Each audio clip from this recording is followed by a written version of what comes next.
Boa noite, começa agora o Jornal da RDC. Você confere as principais notícias desta quinta-feira. Procissão de Corpus Christi reúne cerca de 800 fiéis em Gravataí. Uruguaio é preso por tentativa de suborno em Pelotas. Expo Bento recebe visitantes para curtir programação na Serra Gaúcha. E mais, a previsão do tempo. Fique conosco, o Rio Grande se conecta aqui.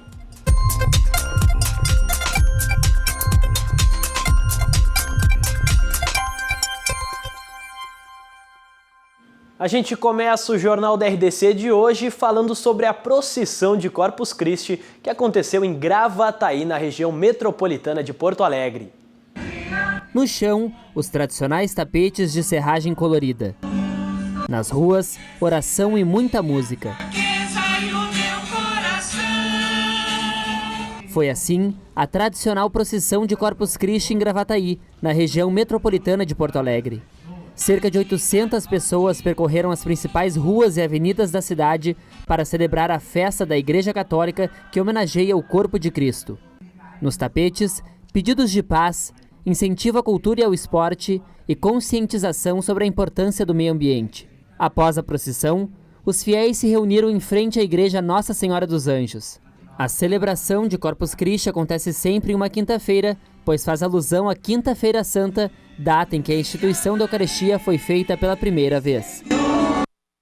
O feriado de Corpus Christi também foi dia de festa no futebol. Aqui em Porto Alegre, o Uruguai enfrentou o Japão e milhares de torcedores uruguaios vieram até a Arena do Grêmio para assistir o jogo. A gente tem imagens aí da movimentação uruguaia.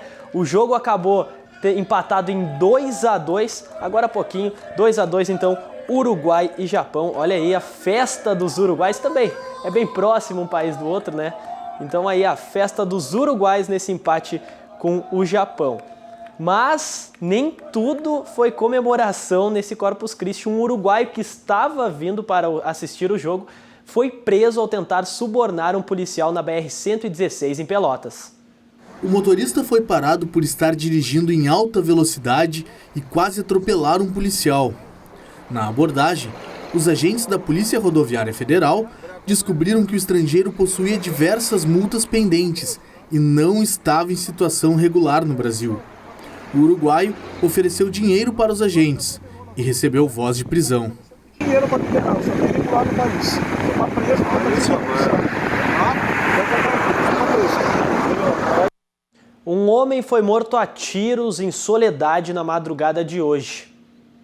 Rodrigo Luiz Cardoso, de 23 anos, foi identificado como a vítima do assassinato a tiros em frente a uma casa noturna no centro de Soledade, na região norte do estado. A Polícia Civil analisou as câmeras de segurança e identificou o autor dos disparos, que está foragido. As imagens mostram o homem atirando na cabeça da vítima, que cai no chão e sofre mais 2 tiros. A investigação apurou que o crime ocorreu por um desentendimento dentro da boate.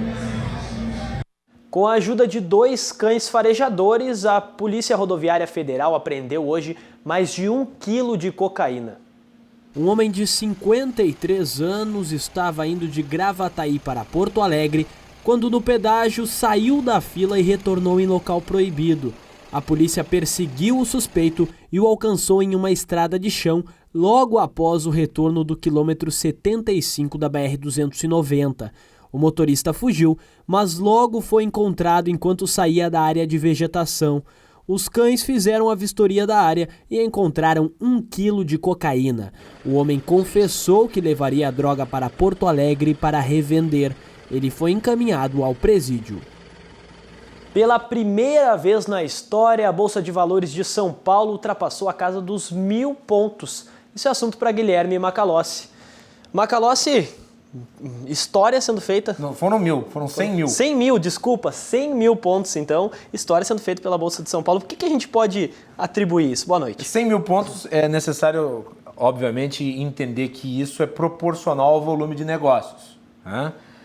É abaixo, por exemplo, do patamar histórico de 2008, se for analisar em questão de proporção. Agora, em termos nominais, é sim o maior valor que a Bolsa de Valores já chegou. 100 mil pontos ultrapassou a barreira pela primeira vez. E, ao mesmo tempo, também houve a queda do dólar, que baixou para um patamar bem mais, digamos, civilizado do que o dos últimos tempos, onde ele roçou 4,15, 4,16. Tinha gente vendendo dólar em algumas casas de câmbio a 4,50. Agora ele caiu. Tem dois motivos principais para esta nova onda de otimismo relativa à economia. Em primeiro lugar, falando de Bolsa de Valores, a expectativa do mercado em relação à reforma da Previdência, que deu passos bastante corretos nos últimos tempos, principalmente após o relatório apresentado pelo deputado Samuel Moreira na comissão especial. A expectativa é de que se vote o relatório logo. Então, esse é o otimismo do mercado.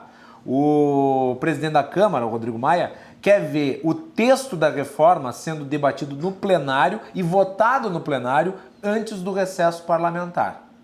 Isso em julho.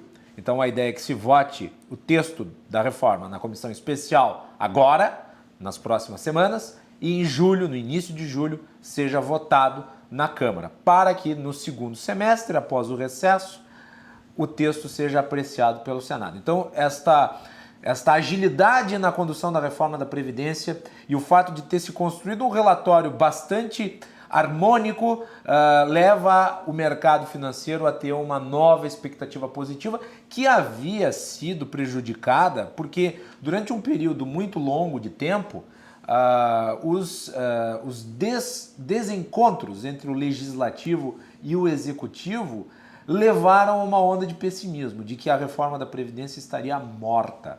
Não está morta. O fato é que agora a reforma está andando como se esperava. Poderia já ter avançado mais se não tivéssemos ficado ali um mês, quase 2 meses, com atritos desnecessários em cima de polêmicas inúteis envolvendo principalmente o presidente da Câmara e o presidente da República. Quanto ao dólar, aí também tem parte o anúncio feito pelo Fed, que é o Federal Reserve, que é o Banco Central americano.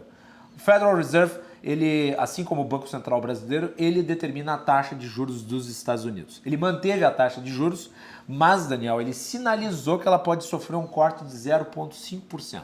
O que isso significa? Quando os juros são mais baixos, a expectativa do mercado é investir em outros mercados financeiros, em outros ambientes. Quando os juros são mais altos, de ficar nos Estados Unidos. Então, com o corte da taxa de juros nos Estados Unidos, o que se pode gerar de expectativa é um investimento maior aqui. Então, isso causa a queda do dólar. São 2 fatores acumulados. Perfeito, então. Obrigado. Cruzando as conversas hoje falando sobre educação, é isso mesmo? Sobre educação.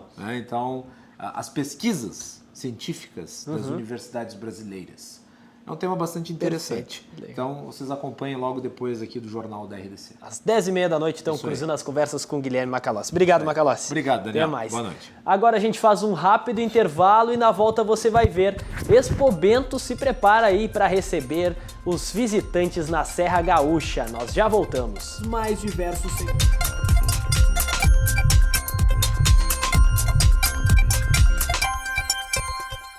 A EPTC anunciou mudanças nos itinerários de algumas lotações aqui de Porto Alegre. A empresa pública de transporte e circulação de Porto Alegre divulgou hoje alterações em 3 linhas de lotação. A linha 30.3 Santana terá um novo trajeto. No sentido centro-bairro, deixa de passar nas ruas Santo Antônio, José Bonifácio, Santana e Valparaíso, atendendo agora as ruas Fernandes Vieira, Ramiro Barcelos, São Luís e Felizardo.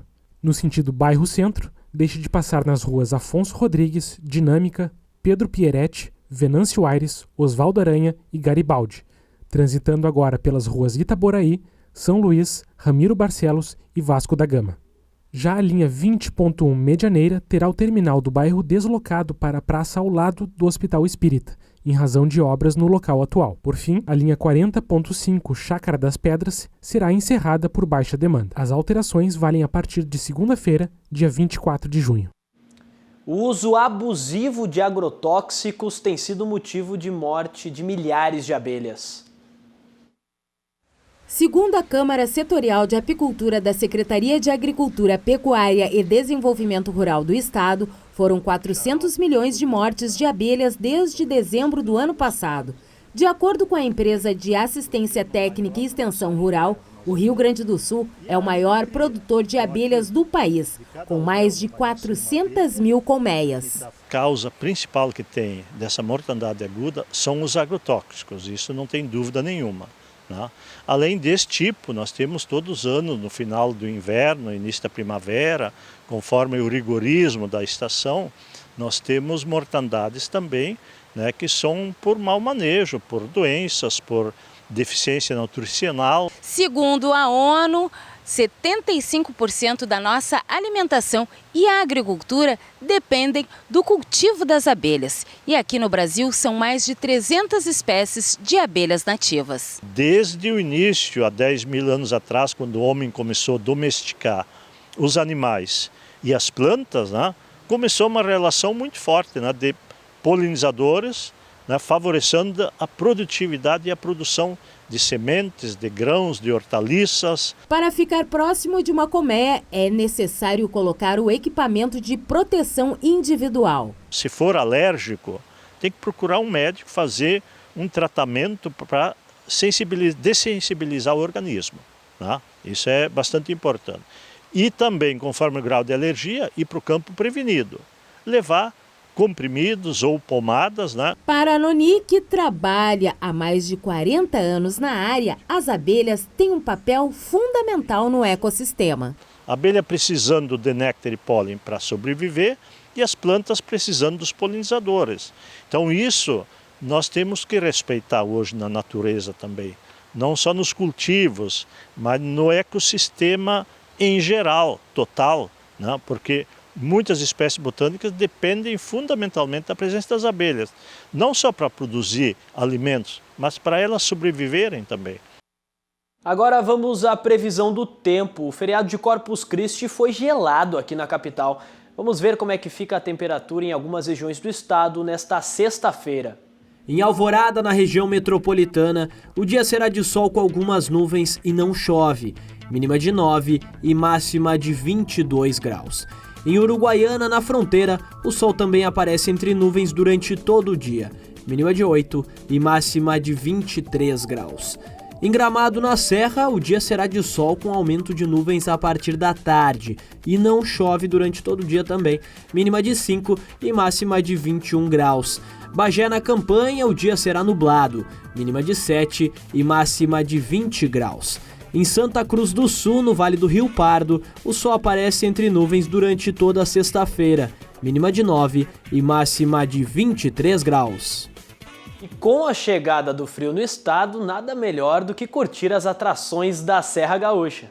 A 29ª Expo Bento recebe mais de 450 expositores dos mais diversos segmentos. Uma das novidades deste ano é a Fena Vinho, que em sua 16ª edição vai fazer parte da programação do evento. Estamos em festa, porque estamos resgatando a Festa Nacional do Vinho, a Fena Vinho, e ao mesmo tempo também aproveitando a grande oportunidade junto da Expo Bento.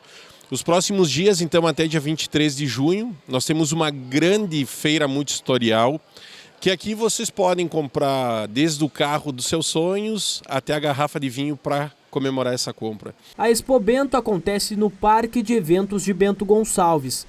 Amanhã e no sábado, a feira fica aberta das 10 da manhã até as 10h30 da noite. No domingo, o evento recebe os visitantes das 10 da manhã até as 9 da noite. Os ingressos custam R$ 5,00 nos dias de semana e R$ 12,00 no final de semana e feriado. São duas grandes facetas. A Expo Bento, que é a vitrine da nossa economia, a vitrine da nossa cidade, aquilo que somos, tudo aquilo que produzimos, aqui é a movimentação financeira da nossa cidade. E por outro lado, algo que é emocional, é a Fena Vinho, é a nossa festa maior, aquilo que motiva a nossa gente a partir da Festa Nacional do Vinho. Então nós estamos muito felizes e satisfeitos porque o município precisa se mostrar. O conhecido garçom da noite porto-alegrense Dinarte Valentini esteve aqui na RDC hoje para fazer um convite para o lançamento de seu livro, para contar a sua trajetória de garçom a advogado. Então eu estou aqui com o Dinarte Valentini, Dinarte que é garçom, era garçom do Bar do Beto, se formou em Direito, numa universidade privada e agora está lançando o livro contando toda essa história, Dinarte, é isso? É isso aí, terça-feira, dia 25, a partir das 18 horas no Bar do Beto, né? Vou fazer uma sessão de autógrafo lá, todos os amigos convidados. O Jornal da RDC fica por aqui. A seguir, você fica com o Cruzando as Conversas. Boa noite e até amanhã.